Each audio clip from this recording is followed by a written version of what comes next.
दूसरा है साधनों का अभाव, हमारे पास कोई साधन ही नहीं है। और तीसरा क्या है? तीसरा है प्रतिकूल परिस्थितियां। असफलता के 3 कारण पिपलाद जी कह रहे हैं। कभी भी हम असफल हो जाए तो हमको घबराना नहीं चाहिए। गुरुदेव का बताया हुआ जो मार्ग है उस पर चल करके हम जरूर सफल होंगे। ये 3 ही कारण होते हैं, या तो हमारी सामर्थ्य की न्यूनता है, या साधनों का अभाव है, या प्रतिकूल परिस्थितियां। ये 3 होने पर तो सफल असफल होना समझ में आता है। किंतु जहाँ ऐसा कुछ भी ना हो, वहाँ मनुष्य जैसा सृष्टि का मुकुटमणि है स्तर का जीवन जिए।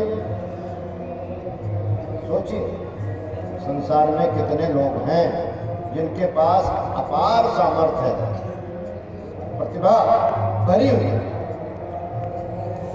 साधनों का अभाव, साधनों का अभाव भी नहीं है, साधन के अंबार लगे हुए हैं और परिस्थितियां प्रतिकूल, ऐसा भी नहीं।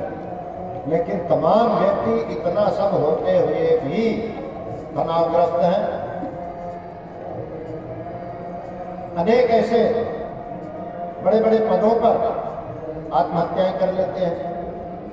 अनेक अनेक लोग जो हैं जिनके जीवन में अपार संपदा है, लेकिन 150 करोड़ का घाटा हो जाता है तो डिप्रेशन में चले जाते हैं या आत्महत्या करने लगते हैं। निवेदन क्या है? पिपलाद जी कह रहे हैं कि भाई ये तो समझ में आ रहा है कि सामर्थ्य नहीं हो, साधन की कमी हो, या परिस्थितियां प्रतिकूल हो, तब हम समझ में आ सकता है कि भाई देखो असफल हो गए।